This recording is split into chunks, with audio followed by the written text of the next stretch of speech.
नमस्कार मित्रों, अपने बीच भारतीय जनता पार्टी के वरिष्ठ नेता केंद्रीय कृषि मंत्री माननीय नरेंद्र सिंह तोमर जी आपको संबोधित करने वाले हैं। बगल में माननीय राज्य मंत्री कैलाश चौधरी जी भी हैं। हमारे राष्ट्रीय प्रवक्ता डॉक्टर विजय सोनकर शास्त्री जी और प्रेम शुक्ला जी हैं। मेरा सादर अनुरोध है माननीय नरेंद्र सिंह तोमर जी से कि आपको संबोधित करें।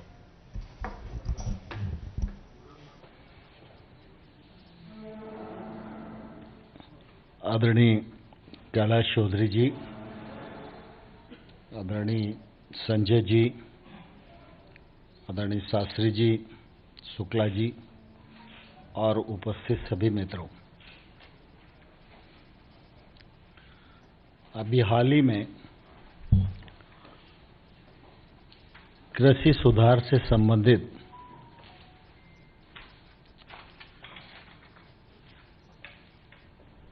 विधेयक लोकसभा और राज्यसभा में पारित हुए हैं और मैं धन्यवाद देना चाहूँगा मीडिया के मित्रों को कि मीडिया के सभी साथियों ने इस चर्चा को भी कवर किया और इसके सकारात्मक पक्ष को आम लोगों के समक्ष रखा। उसके लिए निश्चित रूप से मैं मंत्रालय की तरफ से आपका आभारी हूं। आप सबके ध्यान में आ रहा होगा कि कांग्रेस पार्टी के लोग देश भर में इन बिलों को लेकर किसान को गुमराह करने की राजनीति कर रहे हैं। इस प्रकार की राजनीति यह दल को तो कमजोर करती ही है, लेकिन देश को भी कमजोर करती है। मैं आपके माध्यम से देश भर के किसान संगठनों को और किसान भाइयों को यह कहना चाहता हूं कि ये जो कृषि सुधार के विधेयक हैं, यह किसान के जीवन में क्रांतिकारी बदलाव लाने वाले हैं। इन विधेयकों के माध्यम से किसान को स्वतंत्रता मिलने वाली है। यह विधेयक किसान को उसके उत्पादन का उचित दाम दिलाने में मददगार होंगे। ये विधेयक किसान की माली हालत सुधारने में मददगार होंगे। इन विधेयकों के माध्यम से किसान अच्छी और महंगी फसलों की ओर आकर्षित होगा। इन विधेयकों के माध्यम से किसान नई तकनीक से भी जुड़ेगा। इन विधेयकों के परिणाम स्वरूप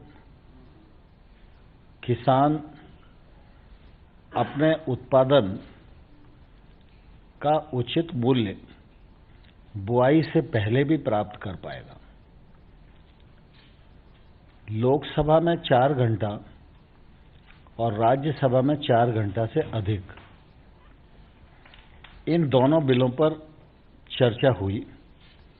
सभी दल के लोगों ने इन बिलों पर अपना विचार व्यक्त किया।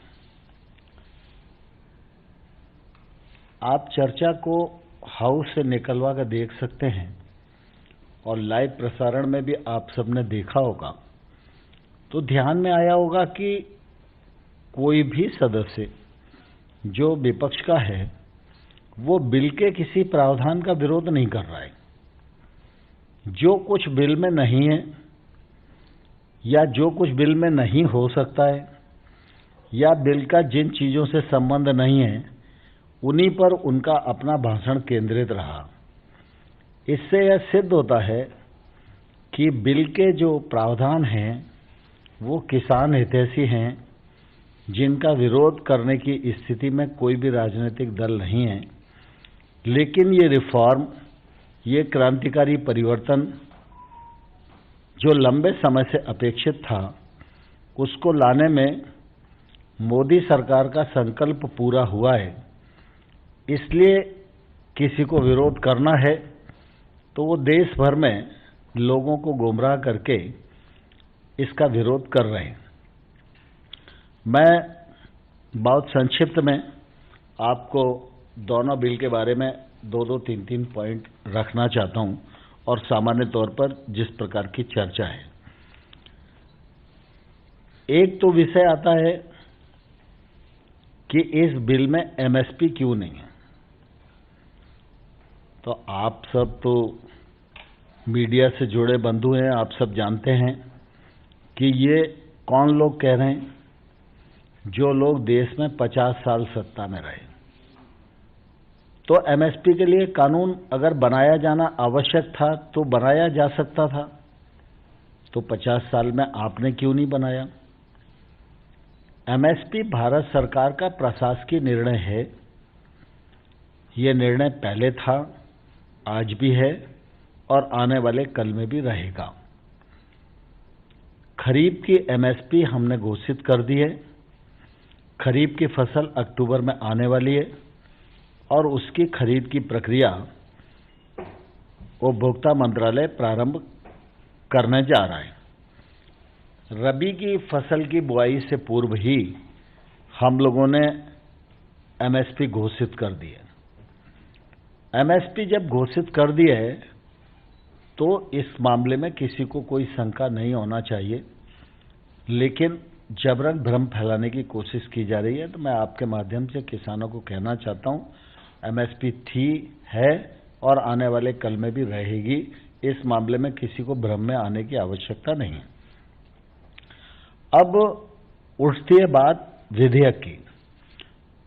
तो कृषि उपज व्यापार और वाणिज्य संवर्धन और सशक्तिकरण विधेयक 2020 एक, और दूसरा मूल्य आश्वासन और कृषि सेवाओं के करार से संबंधित विधेयक 2020 दूसरा।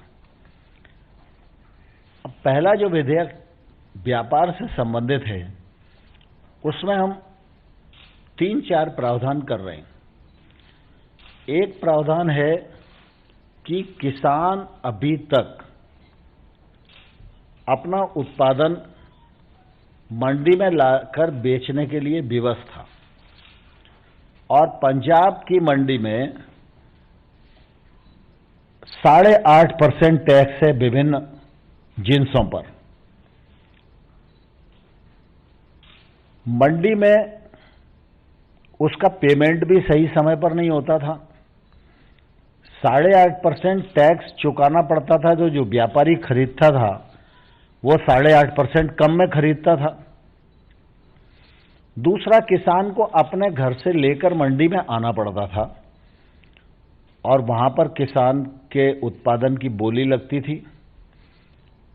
अब वो चाहता है उसका गेहूं 1900 रुपये कुंटल में बेचे, लेकिन बोली लग गई 1600 रुपये कुंटल की। तो वो शाम तक इंतजार करता था और अंततोगत्ता उसे लगता है कि भाई अब मैं अगर वापस ले गया तो लाने का खर्चा तो लग ही गया, अब ले जाने का खर्चा भी लगेगा, फिर मैं दोबारा आऊँगा तो दोबारा भी खर्चा देना पड़ेगा। तो इसलिए औने पौने दाम पे शाम को वो मजबूरी में बेच के जाता था। हमने इस बिल के माध्यम से किसान को इस बात की स्वतंत्रता दी है कि जो मंडी प्रेमाइसेज राज्य सरकार का है, उसकी परिधि के बाहर जो भी एरिया है, किसान का घर है, किसान का खेत है, वेयर हाउस है या और कोई स्थान जहां किसान ने अपने उत्पादन को रखा हुआ है, उस स्थान से अब किसान किसी भी स्थान पर, मतलब वो राज्य के भीतर हो सकता है, जिले के भीतर हो सकता है, वो राज्य के बाहर भी हो सकता है, किसी भी स्थान पर किसी भी व्यक्ति को किसी भी कीमत पर अपना उत्पादन बेचने के लिए स्वतंत्र हो गया है। इस विधेयक के माध्यम से यह अधिकार किसान को मिला है, जो वर्षों से किसान की एक मांग चली आ रही थी। मंडी के भीतर टैक्स है, मंडी के बाहर की जो ट्रेड है, इस पर कोई भी टैक्स न राज्य सरकार का लगेगा न केंद्र सरकार का लगेगा। तीसरा, कोई भी एक्ट अभी तक किसान को उसका पेमेंट कब मिलेगा इसकी गारंटी नहीं देता। यह विधेयक किसान को तत्काल भुगतान, अथवा अगर कोई ऐसी परिस्थिति है कि शनिवार को सौदा हो रहा है, दूसरे दिन रविवार है, बैंक नहीं खुलेगी, या और कोई छुट्टी का दिन है, कोई और परेशानी है, ऐसा कुछ है, तो अधिकतम 3 दिन के भीतर उसको भुगतान करना ही पड़ेगा। इससे अंतर्राज्यीय व्यापार को बढ़ावा मिलेगा, किसान को उसके उत्पादन का उचित मूल्य मिलेगा। अभी एक मंडी में 25-30 लाइसेंसी व्यापारी होते हैं, वो ही प्रतिस्पर्धा में होते हैं। इसके कारण प्रतिस्पर्धा बढ़ेगी, क्योंकि मंडी के बाहर ट्रेड होगा, कोई भी व्यक्ति ट्रेड कर सकता है, जिसके पास पैन कार्ड है वो ट्रेड कर सकता है। ये मानक हम लोगों ने तय किया है। तो व्यापारियों की संख्या बढ़ेगी, व्यापारियों की संख्या बढ़ेगी तो प्रतिस्पर्धा बढ़ेगी, प्रतिस्पर्धा बढ़ेगी तो उसका फायदा तो किसान को मिलेगा ही। तो 2 तरीके से किसान को फायदा मिलेगा। एक तो प्रतिस्पर्धा बढ़ेगी तो किसान को फायदा मिलेगा, टैक्स माइनस होगा तो किसान को फायदा मिलेगा, और अगर व्यापार किसान के घर से ही हो गया तो किसान की जो परिवहन की लागत है वह भी बचेगी। अब इसमें कोई भी प्रावधान ऐसा नहीं है जिससे किसान का नुकसान होने वाला हो। दूसरा, लोग बोलते हैं कि वो एपीएमसी खत्म हो जाएगी। एपीएमसी राज्य के एक्ट से बनी है। एपीएमसी को खत्म करने का न तो इरादा है न मंशा है। एपीएमसी जब तक राज्य चाहेगा तब तक रहेगी। किसान के पास 2 विकल्प है, वो चाहे तो एपीएमसी के भीतर बेचे, वो चाहे तो एपीएमसी के बाहर बेचे। ये स्वतंत्रता किसान को हमारे विधेयक देते हैं। दूसरा विधेयक जो मूल्य आश्वासन वाला है, वह विधेयक तो किसान के जीवन में एकदम बदल कर देने वाला है। हम सब ये जानते हैं कि हमारे देश में 86% छोटा किसान है, और दिनों दिन किसानी का रकबा छोटा होता ही जा रहा है। तो ऐसी स्थिति में जो छोटे रकबे वाला व्यक्ति है, वह भी अपने खेत में कोई निवेश नहीं कर पाता, और उसका रकबा छोटा है तो दूसरा आदमी भी उसके पास नहीं पहुंच पाता। तो अंततोगत्वा कई बार ये स्थिति होती है कि छोटे किसान का जो उत्पादन है वो इतने कम वॉल्यूम का है कि अगर वो मंडी ले जाए तो जाने आने का किराया ही इतना हो जाता है कि उस वजह से उसको कई बार एमएसपी का भी फायदा नहीं मिल पाता। छोटे रकबे के किसान अगर इकट्ठा होकर महंगी फसलों की तरफ आकर्षित होंगे तो किसान को उसकी उत्पादन का अच्छा मूल्य मिलेगा। और इसलिए अभी सामान्य तौर पर एक शब्द चलता है कॉन्ट्रैक्ट फार्मिंग। कॉन्ट्रैक्ट फार्मिंग मेरी दृष्टि में नाम गलत है, लेकिन जिसके लिए वो उपयोग होता रहा है उद्देश्य उसका ठीक है।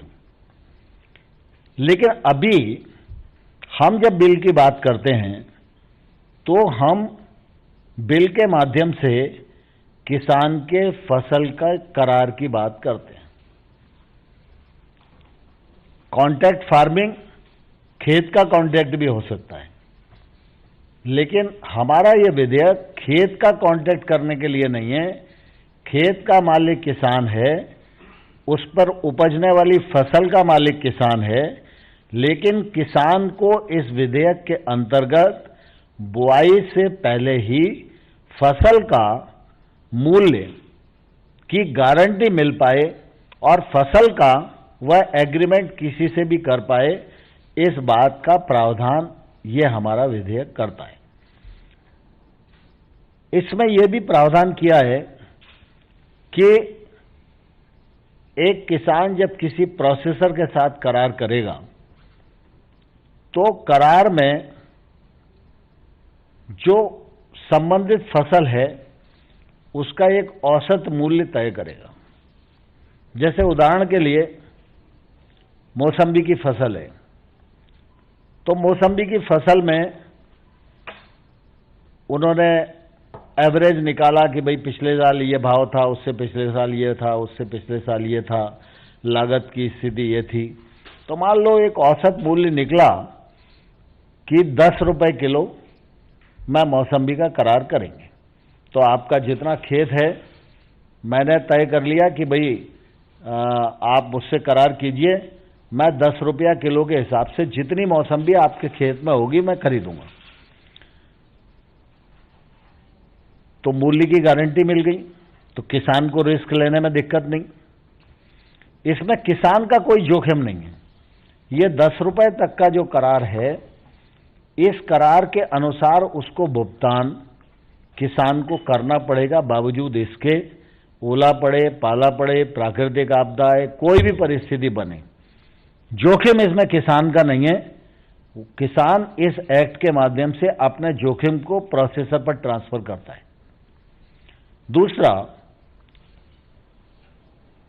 इसमें यह भी करार होगा कि आज तो 10 रुपए किलो मौसम्बी का करार हम कर रहे हैं, लेकिन जब फसल आएगी उस समय भाव मान लो मौसम्बी का 25 रुपया किलो हुआ, तो उस समय किसान के मन में आ सकता है कि भाई मैंने 10 रुपए में करार कर लिया, अब भाव बढ़ गया। तो इस करार में इस बात का भी उल्लेख होगा कि अगर भाव में बढ़ोतरी इतना प्रतिशत होगी तो उसका इतना प्रतिशत हिस्सा किसान को भी मिलेगा। तो एक पहले मूल्य की गारंटी मिली और उसके बाद जब फसल आएगी तो अगर भाव बढ़ेगा तो उसको उसका भी हिस्सा मिलेगा। दूसरा, लोग बोलते हैं कि भाई इसके कारण तो अडानी आ जाएगा, अंबानी आ जाएगा और जमीन पर कब्जा कर लेगा। ये कोई मतलब अलोकतांत्रिक देश थोड़ी ना है, डेमोक्रेसी है, कोई भी आके किसी की जमीन पर कैसे कब्जा कर लेगा। और अभी तक जो लोग कॉन्ट्रैक्ट फार्मिंग महाराष्ट्र में, गुजरात में, हरियाणा में कर रहे हैं, तो किसने किसकी जमीन पर कब्जा कर लिया, इसका किसी के पास कोई प्रमाण नहीं है।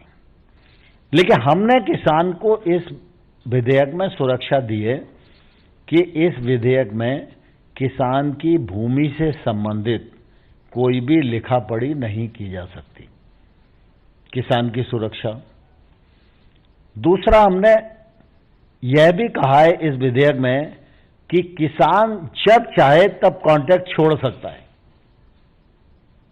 लेकिन जो व्यापारी है वो कॉन्ट्रैक्ट तब तक नहीं छोड़ सकता जब तक किसान को करार में की गई कीमत का भुगतान नहीं कर देता। अगर किसान और करारकर्ता के बीच में अगर किसी प्रकार का विवाद होता है तो सबसे नजदीक की इकाई जो सरकारी है, जिसको मजिस्ट्रेटियल पावर होते हैं, वो एसडीएम है। तो हमने एसडीएम को अधिकृत किया है, क्योंकि बाकी दूसरी जगह जाना है उसके लिए तो वो कठिन ही होगा। तो एसडीएम तक ही इसके निर्णय को रखा है। जब किसान को तकलीफ होगी तो किसान एसडीएम के पास जाएगा। किसान की एप्लीकेशन पर किसान और व्यापारी दोनों को एसडीएम बुलाएगा, दोनों से कहेगा कि भाई इसमें कुछ रास्ता तुम निकाल लो, क्योंकि तुम दोनों करार के प्रति प्रतिबद्ध हो। वो कहेंगे हम नहीं निकाल पाए तो इसी वजह से आपके पास आए। तो वो कहेगा कि भाई ठीक है, मैं ऐसा करता हूं, एक सुलह बोर्ड गठित कर देता हूं, उन लोगों के बीच में आप बात करो। किसान से नाम पूछेंगे, व्यापारी से नाम पूछेंगे और उनके सुझाए गए नाम के अनुसार 3-4 लोगों का एक बोर्ड गठित हो जाएगा। उसको 15 दिन का समय दिया जाएगा कि भाई जरा इनसे बातचीत करके इनका व्यवस्था निपटा दूं। लेकिन अगर वो बोर्ड भी सुलह नहीं कर पाया तो एसडीएम के पास फिर आएगा मामला। तो एसडीएम को ठीक 30 दिन में इस बात का निराकरण करना ही पड़ेगा। ये कानून में प्रावधान है। ऐसा कोई कानून में प्रावधान नहीं है जो 30 दिन में किसी भी निर्णय करने वाली मजिस्ट्रेट अथॉरिटी को बांधता हो। 30 दिन में उसको निर्णय करना ही पड़ेगा। दूसरा, जब वो निर्णय करेगा और मान लो किसान की गलती है थोड़ी देर के लिए, तो किसान के विरुद्ध वो डिग्री करेगा कि भाई किसान की गलती है इसलिए ये किसान को देना चाहिए। तो किसान से वो उतनी ही वसूली का आदेश दे सकता है जितना आदान उसने करारकर्ता से प्राप्त किया हो। मान लो बीज के लिए, पेस्टिसाइड के लिए उसने 100 रुपए दिए हैं, तो बिना ब्याज के 100 रुपए उसकी वापसी हो जाए, ये निर्णय किसान के पक्ष में आ सकता है। लेकिन ये 100 रुपया वसूल करने के लिए एसडीएम ये निर्णय नहीं दे सकता कि किसान की जमीन को बेचकर इसका पैसा वसूल करवा दो। किसान को ये स्वतंत्रता दी गई है कि वह कब भुगतान करेगा, उसका कमिटमेंट करेगा, अगली फसल में करेगा, किस्तों में करेगा, जैसे भी करेगा। लेकिन प्रोसेसर की अगर गलती होती है तो प्रोसेसर को जो एग्रीमेंट में औसत रकम उसने लिखी है उस पूरी रकम का भुगतान उसे करना पड़ेगा और 150% तक पेनल्टी भी प्रोसेसर पर हो सकती है। अब बताइए इसमें किसान का कहाँ आयत होने वाला है, कहाँ कॉरपोरेट ताकतवर बनने वाला है। पूरी किसान ताकत किसान को दी गई है। लेकिन ये बिल लाना इसलिए आवश्यक था कि सामान्य तौर पर जो निजी निवेश और निजी निवेशक और प्रोसेसर, निर्यातक, ये सब लोग गांव में इसलिए काम नहीं कर पा रहे थे क्योंकि इनको लगता था कि कोई कानूनी प्रावधान हमारे लिए नहीं है। यह कानूनी प्रावधान होने के बाद अब ये सारे लोग गांव जाएंगे, किसान से संपर्क करेंगे, छोटे छोटे किसानों का एक समूह बनाएंगे, उनके साथ बातचीत करके कौन सी फसल का उत्पादन हो सकता है उस पर रिसर्च करके उनको सहमत करेंगे और फिर उनको अच्छा क्वालिटी का बीज मिले, अच्छी क्वालिटी का पेस्टिसाइड मिले, कम पानी में वो खेती करें और अच्छी टेक्नोलॉजी उनको मिले। और ऐसा करके महंगी फसलों की ओर किसान आकर्षित होगा और उसको मूल्य की गारंटी खेती करने से पहले ही मिल जाएगी, तो किसान रिस्क लेने में सक्षम होगा और उसको ये फसल करने में किसी भी प्रकार का जोखिम नहीं होगा। जोखिम पूरा का पूरा वो प्रोसेसर पर ट्रांसफर करता है इस कानून के मुताबिक। तो किसान को अपने उत्पादन का अच्छा मूल्य मिलेगा, खेती आगे बढ़ेगी, नए जो पढ़े लिखे बच्चे हैं वो भी खेती की तरफ आकर्षित होंगे। इन एक्टों के माध्यम से बहुत सारे इलेक्ट्रॉनिक प्लेटफॉर्म ट्रेड के लिए बढ़ेंगे, उसमें रोजगार के अवसर सृजित होंगे और कृषि की जो जीडीपी है वह भी बढ़ेगी और हमारी जो निर्यात की क्षमता है हम उस निर्यात की क्षमता में भी वृद्धि कर सकेंगे और कृषि उत्पाद का बड़ी मात्रा में निर्यात भी बढ़ाया जा सकेगा। तो मैं आपके माध्यम से कांग्रेस के लोगों को एक बात बोलना चाहता हूं कि अगर वो इन बिलों का विरोध कर रहे हैं तो पहले कांग्रेस को अपने घोषणा पत्र से मुकरने की घोषणा इस देश के सामने करना चाहिए, क्योंकि कांग्रेस का 2019 का जो मैनिफेस्टो है उस मैनिफेस्टो में उन्होंने कहा है एपीएमसी कानून को बदलेंगे,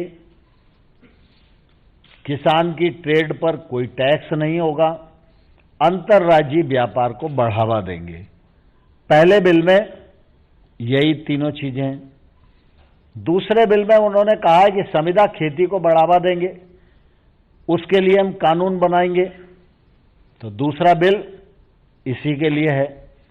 तीसरा एसेंशियल कमोडिटी के बारे में भी वो बोलते हैं। तो उनके घोषणा पत्र में साफ उल्लेख है चाहे वो पंजाब सरकार का मैनिफेस्टो उठा लो, चाहे केंद्र का इनका कांग्रेस पार्टी का मैनिफेस्टो उठा लो, आने के तत्काल बाद एसेंशियल कमोडिटी एक्ट से खाद्य वस्तुओं को बाहर करेंगे। मुख्यमंत्रियों की उच्चाधिकार समिति की बैठक थी, उसमें कांग्रेस पार्टी के नेता तत्कालीन मुख्यमंत्री कमलनाथ जी शिरकत किए थे, वो उसके मेंबर थे। 7-8 मुख्यमंत्री थे, देवेंद्र फडणवीस जी उसके अध्यक्ष थे, मैं कृषि मंत्री के नाते उसका मेंबर था। कमलनाथ जी ने कहा उस बैठक में, जो रिकॉर्ड पर है, कि एसेंशियल कमोडिटी एक्ट अपने उद्देश्य को प्राप्त कर चुका है, अब इसको तत्काल समाप्त कर देना चाहिए, या मुख्यमंत्रियों की कमेटी की रिकमेंडेशन है। फिर चलो आप मोदी जी की बात नहीं मानना चाहते तो स्वामीनाथन साहब की बात मानो, स्वामीनाथन साहब की बात नहीं मानना चाहते तो नेशनल फार्मर कमीशन की बात आप मानो, नेशनल फार्मर कमीशन की बात नहीं मानना चाहते तो श्वेतकारी संगठन के नेता शरद जोशी जी की बात मानो, इनकी नहीं मानना चाहते तो तत्कालीन जो आपकी सरकार में कृषि मंत्री रहे शरद पवार जी, जो कहते रहे 10 वर्षों तक, उनकी बात मानो। उनकी बात नहीं मानना चाहते तो आपके प्रधानमंत्री मनमोहन सिंह ने क्या कहा बार बार इनके बारे में, तो उनकी बात मानो। लेकिन कांग्रेस के दांत खाने के और हैं, दिखाने के और हैं। कांग्रेस दो मुही राजनीति कर रही है। कांग्रेस का नेतृत्व एकदम बौना हो गया है।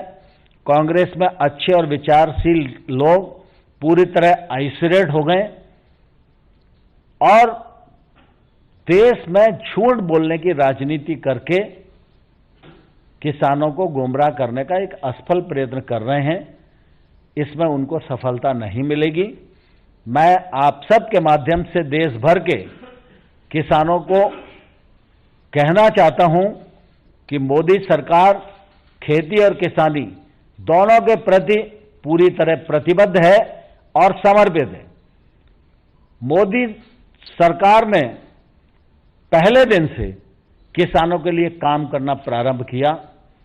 यूपीए की सरकार 10 साल तक रही। एमएसपी को 1.5 गुना किया जाना यह स्वामीनाथन साहब का रिकमेंडेशन था, उनकी सरकार ने स्वीकार नहीं किया। एमएसपी को मोदी जी ने बढ़ाया। 10,000 नए एफपीओ बनाए जाएं, मोदी जी ने कार्यक्रम शुरू किया। 1 लाख करोड़ रुपए का इंफ्रास्ट्रक्चर फंड निवेश को गांव तक पहुंचाया जाए, इसका प्रावधान नरेंद्र मोदी जी ने किया। और दुनिया में ऐसी कोई योजना नहीं है जो 1 साल के भीतर सरकार के खजाने से 75,000 करोड़ रुपया निकालकर किसान की जेब में पहुंचाने का काम करती हो। मोदी सरकार ने पीएम किसान योजना के माध्यम से ये बड़ा काम भारत के किसानों की आय सहायता करने का किया है। किसानों की पेंशन का मामला हो, ऑर्गेनिक खेती का मामला हो, तिलहन मिशन का मामला हो, दलहन के उत्पादन को बढ़ाने का मामला हो, खरीद में जिंसों को जोड़ने का मामला हो, दलहन और तिलहन की खरीद पर्याप्त मात्रा में करने का मामला हो, पहले से अधिक उपार्जन करने का मामला हो, पहले से अधिक उत्पादन और उत्पादकता बढ़ाने का मामला हो, हर मामले पर मोदी सरकार ने बढ़ चढ़ के किसानों के हित में काम किया है। और मैं आपके माध्यम से कहना चाहता हूं, इन 6 सालों में सरकारी खरीद के माध्यम से 7 लाख करोड़ रुपया किसानों को देने का काम मोदी सरकार ने किया है, जो यूपीए की सरकार के 10 साल से दुगने से भी ज्यादा है। और इसलिए मैं किसानों को आग्रह करना चाहता हूं कि किसी को भी गुमराह होने की आवश्यकता नहीं है। बहुत धन्यवाद, मुझे इतना ही बिल के बारे में कहना था। यदि आपके कोई प्रश्न हो तो। सर, सवाल है, कांग्रेस ने थोड़ी देर पहले ट्वीट किया है कि जो मंडियों से राजस्व आता था उसके ग्रामीण विकास में सरकारें उसको खर्च करती थी। मंडियों को बंद कर देंगे एक तरह से, तो फिर वो खर्च कैसे करेंगी, विकास कैसे होगा? 7.5 लाख गांव जो है जहां विकास नहीं हो। मैं आपके माध्यम से कांग्रेस को कहना चाहता हूं, गांव के विकास के लिए किसान का शोषण किया जाए यह उचित नहीं है। आप बरसों बरस तक करते रहे हो। ये पाप आपने किया है और उसी के कारण किसान आज दुरावस्था का शिकार है। अगर आप गांव को इंफ्रास्ट्रक्चर देना चाहते हो तो अटल बिहारी वाजपेयी की तरह हिम्मत दिखाइए ना।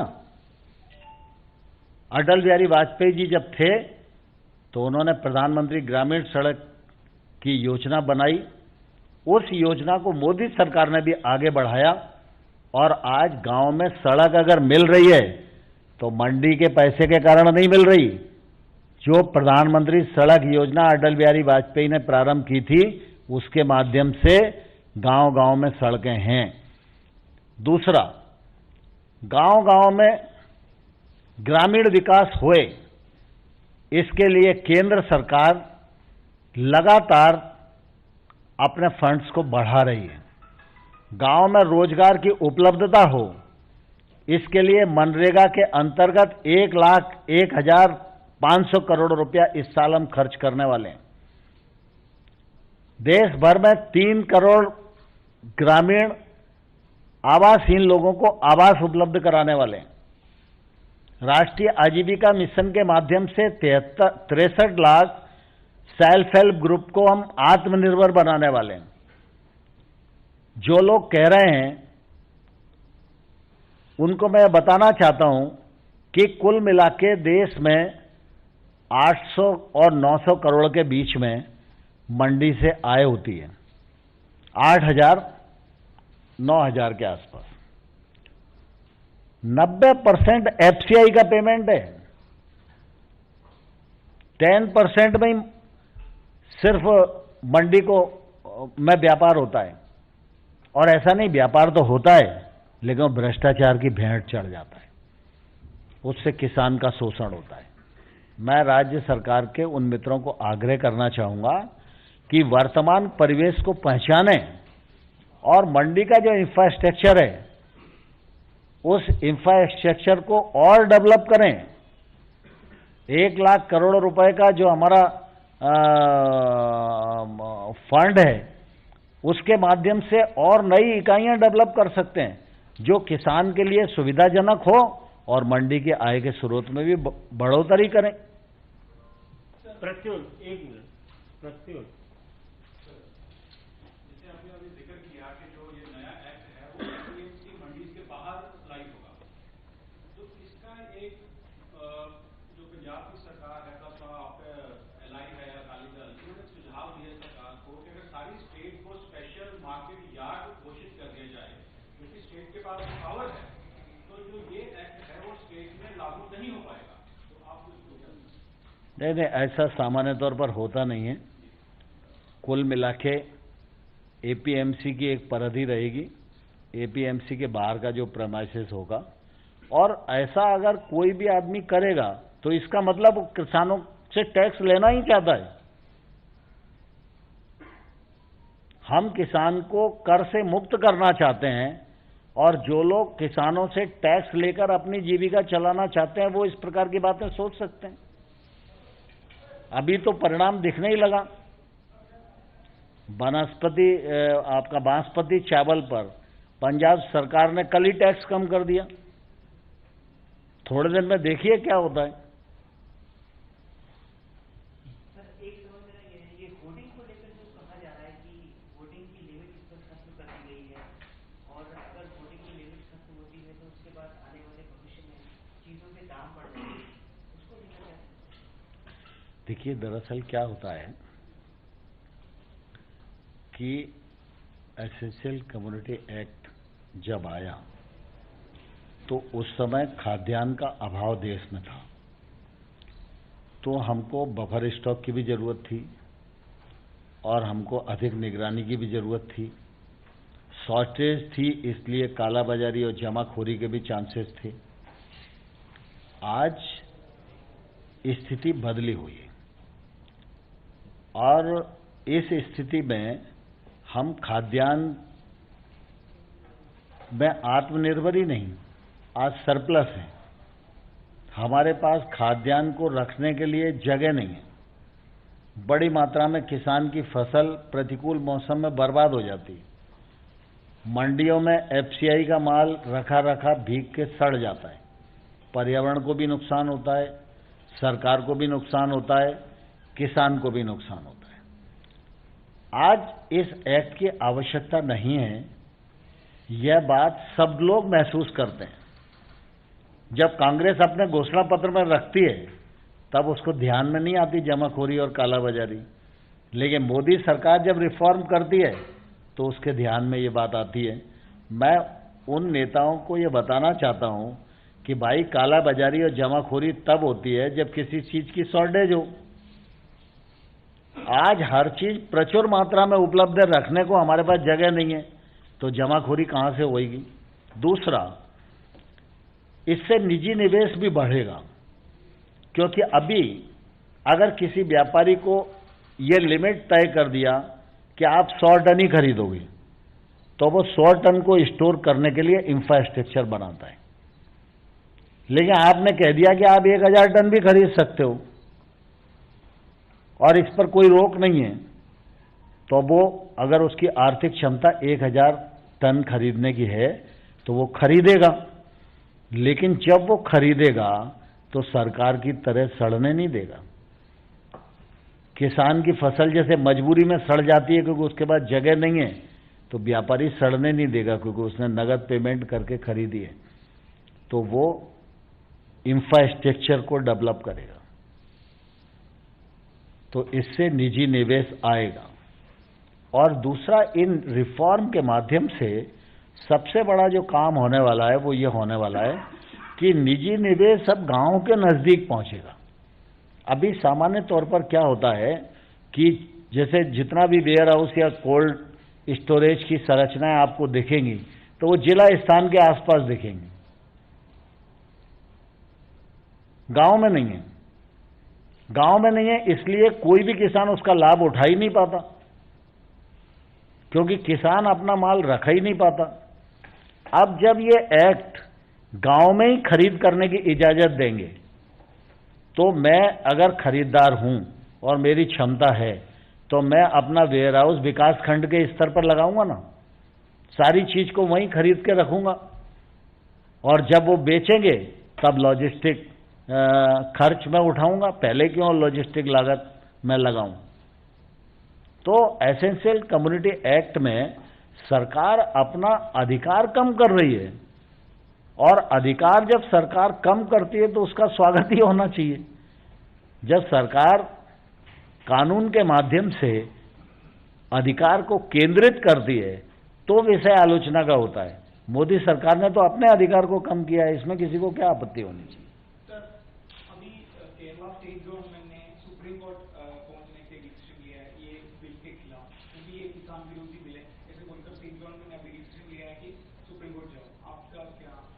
देखिए, दरअसल क्या है कि कानून बनाने के लिए देश में सर्वोपरि शक्ति संसद है और पार्लियामेंट ने इन कानूनों को बनाया है, नंबर 1। दूसरा क्या है कि न्यायालय में आर्गुमेंट कानून के हिसाब से होता है, मर्जी के हिसाब से नहीं होता। कोई बोल दे किसान विरोधी है, कोर्ट क्यों अपना टाइम खर्च करेगा। ठीक है, कोर्ट में एप्लीकेशन देना और अपनी बात रखना हर एक आदमी का लोकतंत्र में अधिकार है, तो मैं उनके अधिकार को चुनौती नहीं देता। लेकिन केंद्र सरकार को ये कानून बनाने का अधिकार समवर्ती सूची की 7वीं अनुसूची की प्रविष्टि 33 के अंतर्गत है। उसमें हम ट्रेड के लिए कानून बना सकते हैं। उस प्रविष्टि 33 के अंतर्गत हमने इस कानून को बनाया है, इसलिए कानूनी रूप से हम पूरी तरह सही हैं। सर, राहुल गांधी का एक ट्वीट आया है कि मोदी सरकार किसानों के साथ सुलझाने की बजाय पीआर में लगी। काय में लगी है? पीआर में लगी। मेरा कहना यह है कि राहुल गांधी पहले किसानों के प्रति जो कमिटमेंट अपने घोषणा पत्र में कर चुके हैं उसका उनको आत्मलोकन करना चाहिए। पहले उन्हें अगर इस बिल का विरोध करना है तो उस कमिटमेंट से मुकरने की वो घोषणा करें, और अगर उस कमिटमेंट पर वो कायम हैं तो हमारे साथ आएं और किसानों को सदमार्ग पर समझाएं। और दूसरा, कोई भी देश का किसान आधी रात को भी सरकार के किसी प्रतिनिधि से चर्चा करना चाहता है बिल पर, हम आधी रात को भी तैयार हैं। हमारी तरफ से पूरी विनम्रता के साथ किसानों को आमंत्रण है। बहुत बहुत धन्यवाद। Subscribe to our channel by clicking the subscribe button. Click the bell button and enjoy the latest uploads from our channel.